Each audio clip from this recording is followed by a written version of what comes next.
Hallo und herzlich willkommen zurück zu einem neuen Flive Universe Video.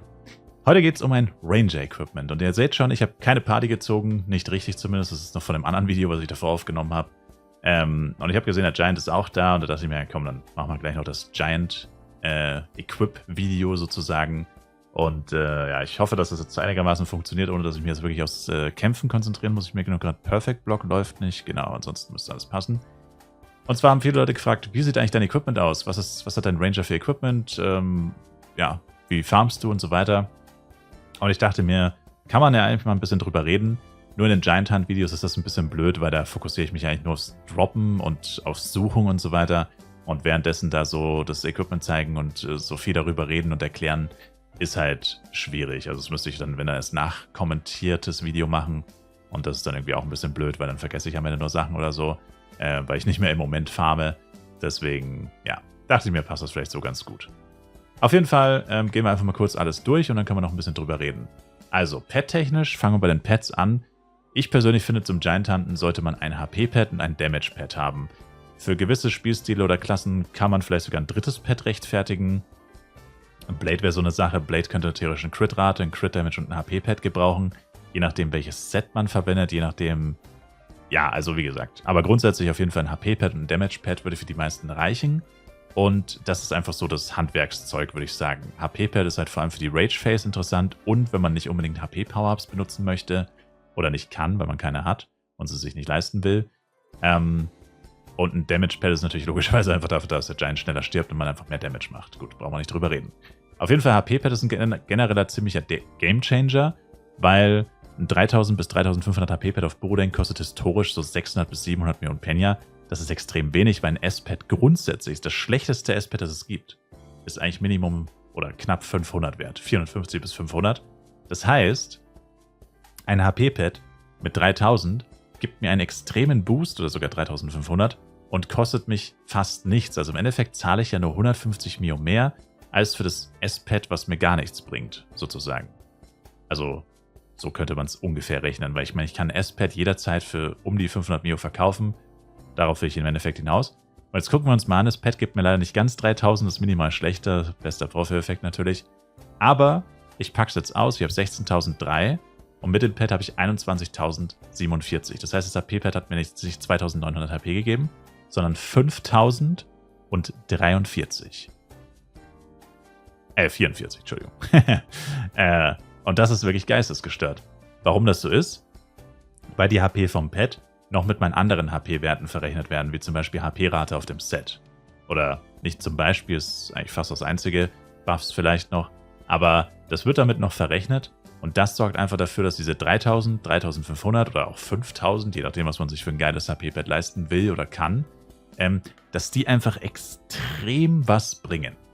Ja, und das ist so ein absoluter Gamechanger. Also HP-Pad kann ich wirklich nur jedem empfehlen. Das ist wirklich extrem wichtig eigentlich. Wer ohne HP-Pad gegen geht, braucht sich eigentlich nicht wundern, dass er vor allem in der Rage-Phase dann öfter einfach mal übelst auf die Fresse bekommt und stirbt. Ja, dann zum Equipment. Gehen wir schnell durch. Ist eigentlich nichts Besonderes. Bloody Bow 10-10-10 mit von D-Karten leider, also nur 10% Crit-Damage. Das liegt einfach daran, dass ich keine anderen Karten habe, weil ich seit über einem Jahr keine Dungeons mehr gefarmt habe oder seit knapp einem Jahr keine Dungeons mehr gefarmt habe, deswegen keine Kartenfragmente mehr bekommen habe. Und ja, von nichts kommt nichts, also wenn du keine Dungeons farmst, hast du auch keine Karten und zum Kaufen bin ich zu geizig. Genau, die Flame Arrows sind jetzt hier in dem Fall egal, weil es geht ja um 1v1 Giant Hunt und nicht um AoE Giant Hunt, I guess. Falls es sowas überhaupt gibt, AoE Giant Hunt wahrscheinlich nicht. 8 Dex Cloak, 10% Speedset ist jetzt natürlich auch für uns relativ irrelevant. Ob wir jetzt ein 10% Speedset haben oder nicht, spielt fürs Gegen auch relativ keine Rolle. Es ist natürlich nicer, wenn man ein 10% Speedset hat, aber es ist jetzt kein Must-Have, wie zum Beispiel das HP-Pad. Oder, gut, HP-Pad ist theoretisch auch kein Must-Have, aber ich würde es dringend empfehlen. Der Schmuck ist Champion-Schmuck plus 5 von meinem Blade, komplett plus 5 bis auf die Necklace, weil es bei der Necklace auch Preis-Leistung am schlechtesten ist. Also die plus 5 zu machen, lohnt sich wahrscheinlich nur, wenn man Milliarden von Penya rumliegen hat und nicht weiß, was man sonst damit machen sollte.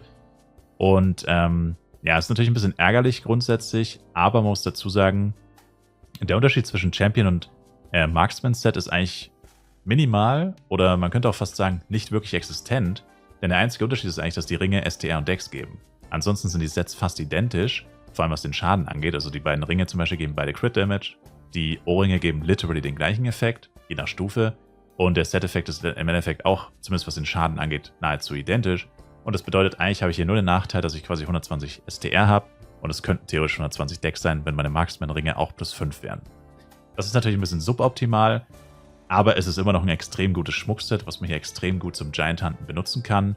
Und es mich deswegen jetzt auch nicht so sehr stört, ehrlich gesagt. Also zugegebenermaßen stört mich schon ein bisschen. Aber ich denke nicht, dass der Schaden so gigantisch viel höher ist. Also DPS vielleicht in der Regel plus 10% oder so. Ja, wahrscheinlich nicht mal. Also es ist nicht so ein Weltuntergang auf jeden Fall. Aber ein bisschen stört es mich schon. Und ja, dann zum Set. Ist ein Hanira-Set plus 10. Das heißt, das 150er PvE-Set, nicht die Wilds-Variante. Und mit 28 ATK. Die Stats sind zweimal Dex plus 4, zweimal Dex plus 3. Das heißt fast perfekt. Also Dex plus 14. Das höchste wäre Dex plus 16 durch die zusätzlichen Stats. Das ist ziemlich cool, dass ich das damals hatte. Da habe ich echt extrem viel Glück gehabt. Das ist auch noch gar nicht so lange her, dass ich das gemacht habe. Und dann habe ich jetzt noch Feuer plus 6 ganz neu auf die Suit gepackt. Für Extra Giant und Violet Naga. Vor allem der Violet Naga. Der macht teilweise doch echt viel Schaden. Und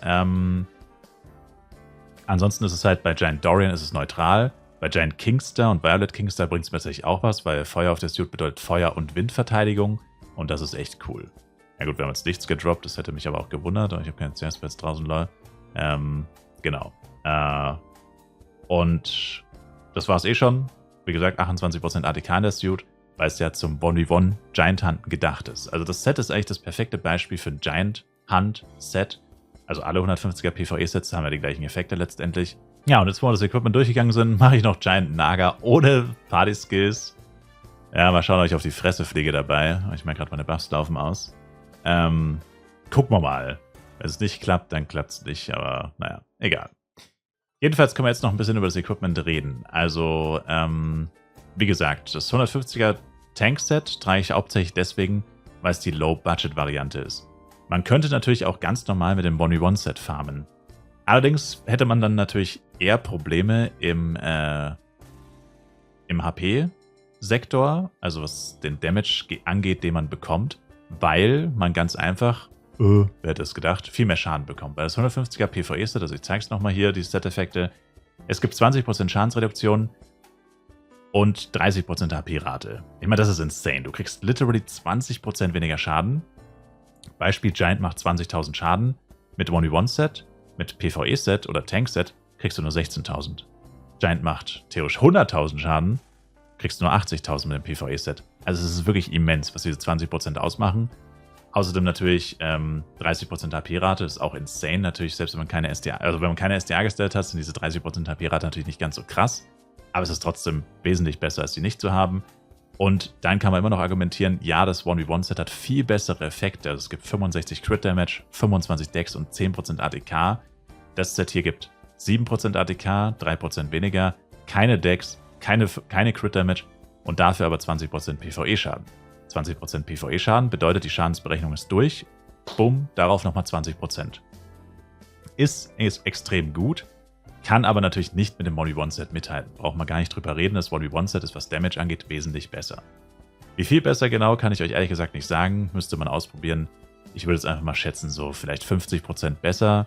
Also wenn ich hier 100.000 DPS hätte, wären es dann mit dem anderen Set wahrscheinlich 150.000. Irgendwie so. Vielleicht mehr, vielleicht weniger. Ist jetzt auch vollkommen egal. Man muss einfach nur grundsätzlich wissen, 1v1 Damage ist das 1v1-Set logischerweise besser. Und als Allrounder-Set ist das besser. Der Hauptvorteil von dem Hanira-Set ist halt, es ist extrem günstig. Also clean kriegst du es quasi geschenkt oder halt für 10, 15 Mio oder so oder vielleicht 20. Also ist literally nicht erwähnenswert, ist geschenkt. Das 1v1-Set kostet clean so viel wie ein Hanira-Set plus 10 mit 28% ADK. Das muss man sich halt vor Augen halten. Ist natürlich bei Ranger, klar, Ranger ist eine relativ teure Klasse. Ähnlich wie Blade vielleicht oder ähnlich wie, naja, Ranger und Blade sind schon die teuersten eigentlich. Also 1v1-Klassen. Und das muss man sich natürlich vor Augen halten, dass man sich hier extrem viel Geld spart. Und man hat sowieso, was jetzt Allrounder-mäßig angeht, also vor allem auch Hinblick auf, es gibt ja Giants, die sind stärker und es gibt Giants, die sind schwächer. Es gibt Giants, die haben nervige Skills oder sehr starke Skills. Es gibt Giants, die haben nicht so starke Skills und die sind nicht so nervig. Also das Set ist einfach das Allrounder-Set. Besser wäre es natürlich, man kann switchen, aber für Low Budget ist das eigentlich die beste Variante, weil sie eben tatsächlich auch relativ günstig ist. Und ja, das war es eigentlich auch schon, was es so grundsätzlich hierzu zu wissen gibt. Ich hätte natürlich gerne das 1v1-Set grundsätzlich, weil es ist so, dass die Giants ja eine Rage-Phase haben. Das heißt, vor allem der Rage-Phase bist du auf das Tank-Set und oder HP-Power-Ups bzw. HP-Pad angewiesen. Oder du dodgst alles, weil Dodgen halt auch ins Auge gehen kann, dank Portbugs und sonstiger Geschichten. Außerdem Dodgen sorgt dafür, dass die Killtime letztendlich auch wieder sinkt. Also ich meine, wenn du die ganze Zeit am Dodgen bist, du hast Pech, das Giant macht 3 oder 4 Mal seinen Skill in der Rage-Phase. Musst halt auch 3 oder 4 Mal ausweichen, warten, bis der Skill vorbei ist. Also da geht auch viel Zeit flöten. Da kannst du dann auch letztendlich sagen, okay, wenn ich jetzt das einfach tanken könnte, würde das nicht vielleicht sogar schneller gehen, wenn ich niemals ausweichen muss. Also das sind alles so Gedanken, die man sich machen muss, aber die muss jeder für sich machen. Also das kann ich niemandem abnehmen, muss jeder für sich entscheiden. Aber ich finde, so wie ich das momentan mache, ist eigentlich ganz cool. Ich habe jetzt die ganze Zeit mein HP-Pad draußen. Normalerweise habe ich bis zur Rage-Phase immer die Krabbe draußen, außer bei Giant, bei Giant Dorian habe ich es auch so. Nee, ich habe eigentlich immer meine Krabbe draußen bis zur Rage-Phase. Und das geht eigentlich wirklich nur dank dem Set und natürlich Power-Ups, wenn ich Power-Ups benutze. Aber jetzt gerade benutze ich ja keine Power-Ups. Und das geht grundsätzlich dank dem Set. Weil ohne das Set würde ich wirklich 20% mehr Schaden bekommen und hätte 2.000, 3.000 weniger HP. Und dann würde mich selbst ein Violet Naga mit einem High Crit schon vor der Rage Phase, wenn ich Pech habe, einfach umhauen. Oder ein Giant Dorian würde es auf jeden Fall können. Und das ist halt echt blöd. Und deswegen ist das Set echt cool. Jetzt sind wir zum Beispiel in der Rage Phase. Bei Giant Naga ist also 15% von der AP sind es. Also bei Giant Naga sind es so ungefähr 5,2 Millionen. 5,3 Millionen, wenn man auf Nummer sicher gehen will. Also ab da muss man immer aufpassen. Und spätestens hier müsste jetzt jeder, der ein 1v1-Set benutzt, entweder auf ein sehr gutes HP-Pad switchen oder halt auf sein Tank-Set switchen. Das heißt, irgendwo braucht dieses Tank-Set und oder das HP-Pad. Oh Gott, meine MP sind leer, GG. Das passiert, wenn man sich zu sehr aufs Reden konzentriert und keine Power-Ups benutzt. Ja, also das wäre so diese Quintessenz quasi. Also letztendlich braucht jeder irgendwo HP-Power-Ups, HP-Pad oder ein Set, weil ganz ohne wird es nicht funktionieren. Es kann funktionieren, aber eher nicht. Es sollte eher nicht funktionieren. Wenn man ultra das gute Equipment hat, das beste Equipment im Spiel, dann kann sowas auch funktionieren, durchaus, keine Frage. Aber es ist eher unwahrscheinlich. Und ja, das war es eigentlich so das, was es zu meinem Equipment zu wissen gibt. Stattung ist Full Dex, das habe ich ja eh schon gezeigt. Und ja, also ich bin echt zufrieden damit. Also der Ranger Damage, wenn ich Power-Ups und alles drum und dran benutze, liegt bei den Nagas. Natürlich, weil ich Feuer auf der Waffe habe und die Nagas sind Wind. Das sind auch so meine Hauptziele, weil ich bei denen halt 100% Drop-Rate habe. Und sie eben mit einem Damage-Bonus gesegnet sind. Liegt so bei 200.000 bis 250.000 DPS, das ist ganz cool. Bei Kingster ist es so zwischen 160.000 und 180.000. Beim normalen Giant Kingster sind es auch manchmal über 200.000. Fängt halt auch immer ein bisschen davon ab, wenn ich Instant Moonbeam draufhaue und permanent durchziehe, ist es ein bisschen mehr. Wenn ich mal ein bisschen faul bin oder abgelenkt bin, dann ist es mal ein bisschen weniger. Aber overall kann ich mich nicht beschweren, also alle Giants gehen innerhalb von wenigen Minuten drauf. Und ja, wenn ich so 2-3 Stunden farm, kann ich, wenn alle Giants da sind und ich gute Respawns habe und so weiter, kann ich locker 50 Giants in 2 bis 3 Stunden töten. Und das ist eine ziemlich gute Quote, würde ich sagen. Also ja, insgesamt bin ich auf jeden Fall zufrieden. Mein Equipment ist aber extrem verbesserungswürdig. Tatsächlich gucke ich auch gerade, ob ich mir nicht Marksman-Schmuckset besorge. Der Grund dafür ist, dass ich es einerseits sowieso irgendwann will oder brauche, wenn ich mal wieder Ranger spiele, weil ich meine, ewig kann ich nicht mit einem Champion-Set rumlaufen, das ist schon irgendwie bescheuert. Und andererseits würde ich es halt einfach auch gerne mal sehen, wie viel Damage-Unterschied es ist. Das Problem ist nur, ich bin halt wieder so, ja, so bin ich einfach. Ich will es halt jetzt nicht clean haben, ja, was will ich jetzt mit einem cleanen Marksman-Set, das ist für mich total uninteressant. Ich wäre natürlich schon daran interessiert, zumindest das +4 zu haben, also alle Ringe und Ohrringe +4, nur die Kette clean, weil nur dann kann ich ja wirklich gucken, macht es so einen krassen Unterschied mit den Decks? Mache ich vielleicht sogar weniger Schaden mit Marksman +4 als mit Champion +5? Also lauter solche Sachen würde ich dann gerne nachschauen oder kontrollieren, gucken. Und ja, dafür brauche ich obviously 4000 Juwelenstaub. Das sind aktuell über 10 Milliarden auf Bodeng. Und ja, gut, die cleane Kette kostet nicht so viel, aber ja, ihr merkt schon, das ist wieder so ein größenwahnsinniges Projekt von mir. Also wenn ich das wirklich machen würde, das würde niemals jetzt demnächst umsetzbar sein. Und ja, mal schauen, ob das jemals was wird. Aber grundsätzlich will ich jedes Schmuckset haben für alle Typen von meinen Charaktern, also für die Tanks, für die Mages, für die Ranger, für die Blades und so weiter. Und von dem her brauche ich das jetzt so oder so sowieso. Genau, aber ich kann es jetzt demnächst zeitnah nicht wirklich umsetzen, leider. Aber ich schau mal. Also wenn ich jetzt Glück hätte beim Giant Farmen, also ein Hernes-Stick oder Hernes-Eggs, würde so ein Projekt schnell finanzieren. Aber das müsste halt erstmal passieren. Aber ja, wie schon gesagt, ich habe noch mein HP-Pad draußen, lustigerweise, aber ist jetzt auch egal. Das war so alles, was zum Equip zu wissen gäbe. Falls euch noch was interessiert, schreibt es gerne in die Kommentare. Aber ich denke, das war eigentlich so das Obviously. Also das Einzige, wo man eigentlich wirklich drüber reden kann, ist natürlich, also klar, am liebsten hätte jemand hier eine Dulzakas Crystal Waffe, eine Dulzakas Crystal Bow oder vielleicht sogar ein Hernes Bow. Bei Dulzakas Crystal wäre theoretisch besser natürlich vom Damage her. Und zum Switchen, als Switch-Equip wäre natürlich noch interessant das Windwalker, das 150er 1v1-Set. Ich habe das 135er 1v1-Set tatsächlich noch nicht ausprobiert. Das hätte ich theoretisch auch noch mit 28% ATK. Da ist aber einerseits das Problem, dass ich echt, glaube ich, Angst hätte, dass ich einfach die ganze Zeit sterbe. Und das andere ist, mein Set ist tatsächlich auch nur plus 8 und nicht plus 10. Und das macht zwar keinen so gewaltigen Unterschied, aber schon ein bisschen. Also ich glaube nicht, dass das wirklich funktionieren würde. Und vor allem damage-technisch glaube ich auch nicht, dass es so viel Unterschied machen würde, weil das 135er-Set ist doch nochmal deutlich schlechter als das 150er. Und ich denke, da scheiße ich dann auf die vielleicht 10% mehr Schaden, die ich damit machen würde. Vielleicht 15, wenn es hochkommt. Also da glaube ich echt nicht, dass es so viel ist. Und ich denke nicht, dass sich das da wirklich lohnen würde zu switchen. Aber beim 150er-Set wird es sich auf jeden Fall lohnen. Das wäre natürlich schon interessant. 150er-Set plus 10, 28 ATK und dann switchen in der Rage-Phase von den Giants. Das wäre natürlich insane, aber das kostet halt so unfassbar viel Geld. Das musst du halt erstmal auftreiben. Und für einen Charakter, den ich jetzt gerade nur so ein bisschen nebenbei ab und zu spiele, sind das natürlich Kosten, die jenseits von Gut und Böse sind. So viel will ich jetzt nicht investieren in einen Charme, mit dem ich mal 1-2 Monate Giants farme. Genau. Aber grundsätzlich ist es, by the way, auch noch zum Abschluss vielleicht, weil ich habe jetzt natürlich hier nur über Ranger geredet und die Vorzüge des Rangers. Also grundsätzlich ist das, was ich jetzt mit dem Ranger gerade mache, also HP-Pad plus Damage-Pad, 150er Tank-Set, alles andere auf 1v1 lassen quasi, das kann man mit jeder Klasse machen. Also das könnt ihr mit jeder Klasse genauso duplizieren quasi. Der einzige Nachteil ist halt, das ist das, was ich am Anfang gesagt habe, mit den anderen Klassen habt ihr nicht immer 100% Crit und nicht immer 100% Block, beziehungsweise Ausweichrate oder beziehungsweise höchste Ausweichrate und höchste Blockrate. Das ist halt das, was man bedenken muss.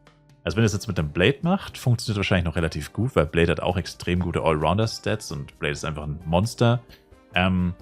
Bei BP zum Beispiel sehe ich es tatsächlich ein bisschen kritisch, weil bei BP ist halt so, der braucht einfach die Crit-Rate aus dem Set-Effekt und dieses Set gibt euch literally keine Crit-Rate.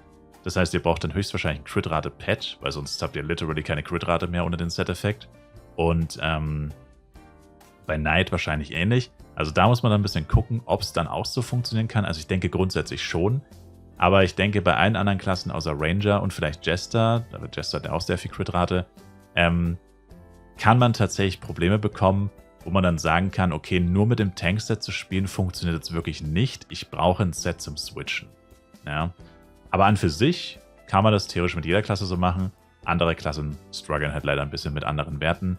Deswegen ist Ranger so geil, weil Ranger eigentlich wirklich nur gucken muss, okay, eigentlich musst du nur gucken, habe ich genug HP. Ansonsten alles andere ist eigentlich schon erledigt und das ist schon echt cool. Natürlich hat man dafür nicht so einen geilen Damage, wie zum Beispiel Blade oder Knight, aber gut, ich meine, irgendwo muss man ja Kosten haben, sag ich mal.